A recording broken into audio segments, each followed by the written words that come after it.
The Trinka podcast, academic writing done right. Hi, my name is Dr. KK. This is the Trinka podcast where we cover everything related to language technology and academic publishing.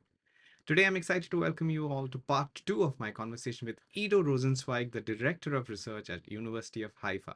Let's start listening in. Thank you. So I'm going to pivot now to the other aspect of your entire online I think presence. I think PhD Genie, and you provide what I can some as a support system for I guess PhD researchers.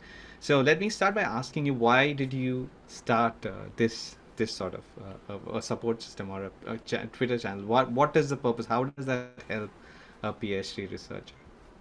So how it started is a bit of a weird story because it started with a podcast that we had at the Mm-hmm. Minerva Center, which was called "What Are You Going to Do With That?" And the purpose of the podcast was to have Mm-hmm. discussion with early career researchers about their academic process, about their academic journey, their struggles, their challenges, and all of that. And when we established that podcast, I was the producer of the podcast. We had Dani Reches, who was the host of the podcast. We thought definitely we need to be on Twitter, we need to be on social media. I had some knowledge of Twitter, but I didn't use it very extensively. So I started what to do with that account, and we started working, and I actually got introduced to academic Twitter. And I got to see how it works. I got to see that it has humor, but it also has a support system. And slowly, but not that slowly, the account gained about 5,000 followers, which we thought was very good for a podcast. And it helped us to spread the word, and it helped us to be there, to be online, to be present in social media.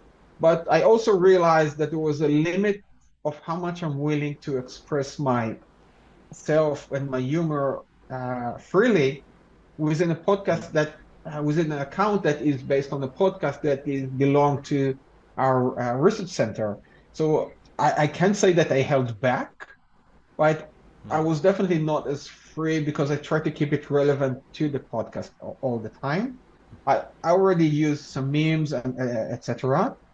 So I decided to start the PhD Genie account and be more free about it, and it caught on. Right now, I have Mm-hmm. almost 80,000 followers on that. It's a lot about memes and funny aspects, but also about serious discussions and also about raising awareness for either struggles or, if there is a PhD candidate or any other early career researchers who are doing a research and they need people to actually answer their polls or the answer their give them some input. I will definitely try to be a voice for that and try to make sure that more people will come to help them. So in a way, it has the humor side, which is me Mm-hmm. basically lashing out sometimes and just expressing whatever thoughts that I have and images that I have in my mind in the form of memes or videos or just statements. And on the other hand, it's really meant to be some kind of a support system and help academic from all ranges, not only early career researchers. And throughout that process, I've made some friends, mainly virtual friends, and it's all over there. I don't have necessarily any rules of how to operate that, as long as things are within the idea of the PhD Genie. And even the logo of the PhD Genie keeps changing throughout the time. And when I was doing my PhD, during the time of my PhD, it was very much focused on struggles of a PhD candidate because this is what I was going through at the time. And now sometimes it's Mm-hmm. more about being early career researcher post PhD period and other struggles.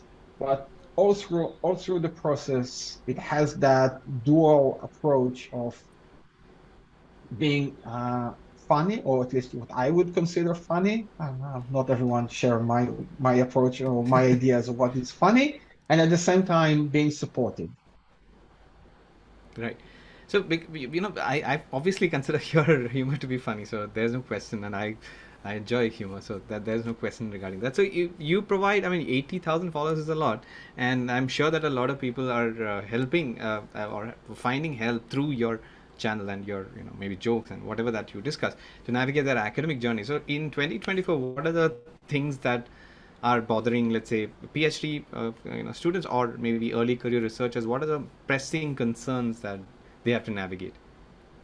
Well, I think reviewer two always have a special place in the challenges of academics throughout the process. The whole notion of review and addressing and being able to address the review process, which can be long and can be difficult.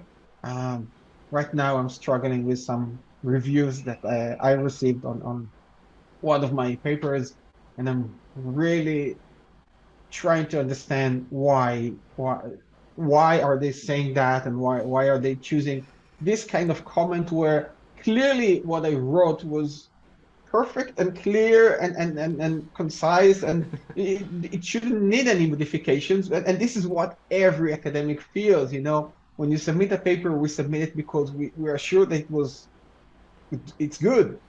We accept the review. We want Mm-hmm. comments. We want something to improve. But every once in a while, you will get that comment that you will say, well, are you sure you read the paper? And this is the struggle that we feel a lot going on on academic Twitter. At the same time, we also see people struggling communication wise with their supervisor or their PIs. And other aspects Mm-hmm. are basically to find sources, to know what you're looking for, and to know how to use tools. We talked a lot about AI tools. There are a lot about which AI tools should I use, which are more appropriate to what I'm researching, but also other tools like references tools, and which reference tools is more suitable for my needs. And lastly, I think one of the struggles that people sometimes have is to understand how to actually use social media for their academic purposes. And this is something that they are not always sure, and they're always looking for a way to find their social media support system, and at the same time to express and share people with their own research. Right. So, I mean, these are all obviously valid cases. I mean, the advent of social media and unconventional, I guess, media like podcasts are a new thing. At least, I mean, new in the sense in the last maybe 2 decades or so, right? So, I mean, you have a presence on social media with PhD Genie, and obviously you've been part of, you've been a producer of the podcast and everything. So, how have these let's say modern communication media helped a PhD researcher or an early career researcher? How what are your as what do you think how it benefits these groups of individuals? Well, I think there if I look how I would use academic or social media and academia together, I think I have usually referred to that as you have at least three ways to use Twitter or X for academic purposes. One, just start an account and be a fly on the wall. Follow the experts in your field and see what they are writing, what they are expressing, their recent publications. Just be there and learn and view and watch, but you get a better way to be with your hand on the pulse, and understand what are the hot issues in your field right now. You learn to find the Right. relevant hashtags, you learn to how to follow the right accounts, and you get much more information than you would have if you would just go traditionally through academic Mm-hmm. publications and maybe conferences, etc. Another way is the second level. I would refer to that is actually expressing yourself. What are you writing about? What are your sorry, what are your opinions? What are you thinking about current issues? And be there and let people acknowledge that you are part of that cohort. You're part of that group. You're our research in that field, and start to even engage with other researchers, and maybe get some contacts and some networking throughout that process. And the next level would be to be part of what we used to call academic Twitter, or academic, I don't know, academic X right now. I don't X. know how. It hasn't changed the name. We still call it academic Twitter, or Yeah. academic chatter, and all these kind of hashtags. But to actually have a social support system within that framework, to know that you're not alone. You're not alone in your struggles. Hmm. You're not alone in your process. You're not alone with the specific challenges. And that's, by the way, what was behind the podcast that Danny and I had at the time. The whole Hmm. idea was that every person has their own unique journey within academia. Nothing Hmm. one person is going through is 100% similar to something that someone else is going through. Some people go through, health issues. Some people go with family issues, budget issues. Being a foreign researcher versus being a domestic researcher. We all have our own journey, but there are so many specific aspects in each and every one story that are relatable by others, that when you hear someone's story, you know that you're not alone. I know that people are going through that, people have faced that, or people are actually now facing that. It takes a lot of the pressure on you, especially as an early career researcher, to know that, or you are unique, but you are not alone in that struggle. And it helps a lot in the mental aspect, but also in the professional aspect. So if you use either one of those layers, I Hmm. think you can find help in academic Twitter and social media in academia, but you need to know which layer suits you best. Start with the first one, and gradually go. We don't have You can go jump to the third one, even ignore the Right. second one. But I think every academic should at least be using the fly on the wall approach on academia and Right. social media. I think this is excellent advice. I've never considered these three levels, and I consider, I think I used to be on the second and third once upon a time, but I've changed and I've become number one, the first level, and I find it more comfortable right now. So I mean, this is excellent advice. I think it I think fosters the idea of international collaboration, which has also sort of sprung up in terms of interdisciplinary research and collaboration being one of the prerequisites in terms of early career researchers in terms of publishing their own research. So that is very relevant. Now one other point regarding this, I mean, we are currently, I mean, this is a support system for researchers, right? I believe that faculty teachers also have to play a role in terms of the way they change their strategies. And you have done this by doing the podcast and everything. So what in general, how should teachers change or adapt themselves to help research and researchers move forward in, let's say, 2024? Well, first of all, we're already seeing um, researchers actually researchers and educators using academic and social media and academia together in order to actually have discussions with their students. And you can do whatever you want in the class. You need to teach the material that is relevant. And you come from the medical field, I come from the legal field. When you need to operate, you need to know how to use your hands properly. There's nothing, social media can help you with that, but you can have social media and explain to students how to use it in order to know about new advances and new technologies that are available, and different opportunities that are out there, as either from an internship and not I would emphasize that everywhere I go. Not an unpaid internship, and actually paid internship. I'm against unpaid anything. But I Hmm. think that from that perspective, but also from the networking and be able to know if you incorporate that into your teaching style and your teaching methods, your students will become better academic or better professionals when they end your class or the course or the degree. If you teach them not only the academic stuff but also the surrounding aspects, they will be better either professionals or academic when they finish it. Very, very relevant answers. I also want to extend this to the scope of at the institution level, let's say a university. Do you believe again in 2024 with the advent of technology? I did not do my research on this, but I'm expecting Israeli universities to be at the forefront of adopting technology and ushering in innovation.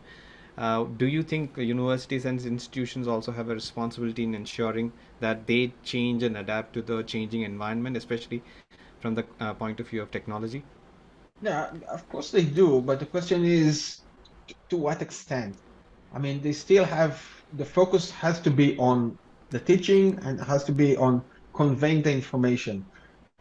Technology has to be a tool that facilitates that in a better way. It cannot be the focus of what you don't need to do it for the sake of using technology. You need to make sure that you're using technology for the sake of academia and the role of academia. And if you do it properly, and I know that every university and every college that we have in Israel currently having those discussions and they're trying to see how to improve. And technology, one simple way that technology helps us right now, and I'm going to connect that to the beginning of our conversation. Right now, we have an armed conflict going on in our place, which means that a lot of young students are actually in reserve duty, and some of them are actually fighting either in Gaza or in the north border or in the support of those forces, and they cannot attend classes in person in the classic way. Every Mm-hmm. class I'm just about to in the last semester I didn't teach. In the next semester I'm going back to teaching. Every class I'm going to deliver is going to be recorded, and then the students who are able, because of the armed conflict, to be in the classes will be able to join either through Zoom or actually watch the recording later on and be able to actually continue their academic journey. Clearly not as ideal in ideal situation, but they still have the ability not to suffer academically from the situation that much. So technology, when used properly, can help us a lot. But again, I will emphasize that these 2 points. One, technology is a tool that has to be uh, facilitate our goal, and technology cannot be the goal on its own. And the second is what I said before: technology is a user-sensitive tool, and we need to make sure that you use it properly. Excellent, excellent advice in 2024.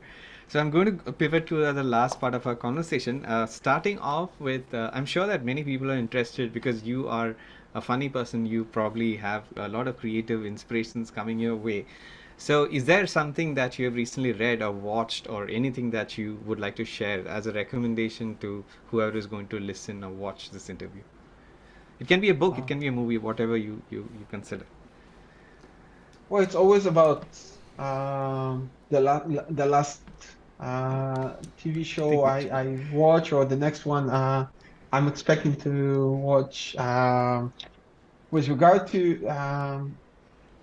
you really put me in the corner there, because there's so many. This is the way I relax in the evening, either watching, just watch a Champions League game yesterday, right. or watching a show. So right now, I've recently finished watching The Bear, which is an Mm. excellent, excellent show. I watched that on Disney Plus channel. I think it's also on Hulu, which was amazing. I think the one show that will always, well, two shows that will always give a good vibe. One is The Good Place, which is Mm-hmm. one of the best shows ever, and the other one is Ted Lasso, which is also a very good vibe show. I think if you go on these ones, these three shows, you cannot go wrong. The Bear, The Good Place, Ted Lasso are perfect shows to watch. And as it comes to either a book or something like that, I'm a Harry Potter fan. There's no way. And I've read Harry Potter when I was younger. I can't say when I was a child because it didn't start. It wasn't out when I was a child. But I started that and I love them all. But also I'm also reading them to my children. So I can say that I've read most of the books more than once, more than twice, and then it's always good and it's always great and we always enjoy that. And so these are my best recommendations right now. Excellent, excellent. So I've been meaning to ask you this at the earlier part of our conversation, which was a little more serious, I suppose, but you can probably provide a adequately light answer to this. What is the biggest misconception that people have of your research area or, or yourself, as a researcher or a director of research? Yeah, I think this is one of my most popular tweets, actually. I've asked that question and answers came all over, and some of them were brilliant. People doing this archaeology, they're being expected to be Indiana Jones, and people who are from, a minor medical research, they're expected to be full spectrum experts on everything on medical. So from my perspective, is the fact that I do international law and international humanitarian law, human rights law. People assume that I work either at the United Nations all the time or that I go to the International Court of Justice every other week. But I see. almost neither one of us is actually doing, unless you're actually working at the UN. I've worked for the UN as a consultant, but I Right. definitely don't work for the UN in a Okay. regular. But the biggest misconception would be that, we are flying all over all the time. International lawyers, you're expected to be everywhere, all over. And I'm trying. One of my goals is to travel as much as I can. Usually, I prefer, my actual goal is to travel as much as I can, funded by others, Right. uh, which has been a goal for, and then sometimes it's worked really well and sometimes not as well. Never been to India, for example. Right. But yeah, the biggest misconception by international lawyers is that we are traveling all over all the time. All right. So the last segment before we do our, I guess you can talk about your social media, etc. So these are quick hits, and I'll give you two choices. You can choose whichever one, and you can explain why you've chosen. So it's a natural segue toward travel and flying. Switzerland or Swiss Alps versus Hawaii, Hawaiian beaches. Sorry, Hawaii. But Hawaii actually have a very good reason. One of my best friends lives in Hawaii, and I've been Right. there 5 years ago for his wedding. And this is a childhood friend. So every chance I would go, Hawaii, not even because of the beaches and the atmosphere and the amazing food and all that, just to visit my friend. Right. Right. All right. This is a relatively boring uh, dichotomy: LinkedIn versus TikTok. I'm embarrassed to say that I don't do TikTok. So I am on LinkedIn. I've never got to sit down and learn how to do TikTok. Well, it's always on my to-do list. It Right. is over there, but my answer will be LinkedIn because I'm available on LinkedIn. I'm not available on TikTok. All right, the last one. I think you will. I think I know the answer to this, but I'm anyway asking you. A glass of beer versus a glass of whiskey. Depends on who I'm drinking with. That's the Oh. answer. Okay, I so can't choose. It depends on who I'm drinking with. That's the answer. The partners makes the Okay, so I'm going to slightly change the question. Vodka versus whiskey. Whiskey. I'm not a vodka Uh, person, but all right. pure Yeah, whiskey. Yeah. I think. All right. Great. So that brings us to the end of the conversation. So, thanks a lot for making time for this. We are very grateful for your time and all the insights that you've shared. Now, if you could quickly share where people can find more about you. You mentioned LinkedIn. People know about Twitter. Are there any other things, any other projects that you would like to share that to our audience, with our audience? I Well, mean, yeah. we've talked about the Minerva Center and the Alma, which I'm affiliated with, and I think PhD Genie is the best way to find me on Twitter. PhD underscore Genie is the name of the account. You can find me under my actual name, Rosenzweig, on LinkedIn. Feel free to connect. I usually confirm. Hardly ever reject requests to connect. And yeah, these are the main ways to look for me. I have a website under my name, which is idorosentwag.com. I don't publish it as much, but you can find a lot of my input, either academic or PhD issues there as well. Excellent. Thank you. Thank you once again from the entire team behind the Trinka podcast. We hope to have you again for such a insightful conversation, maybe sometime in the future. But until then, thank you, Ido. Thank you very much for inviting me. So, once again, on behalf of everybody who's responsible for bringing wonderful content in the Trinka podcast, this is Dr. KK signing off for the Trinka podcast, academic writing done right. I'll see you in the next one.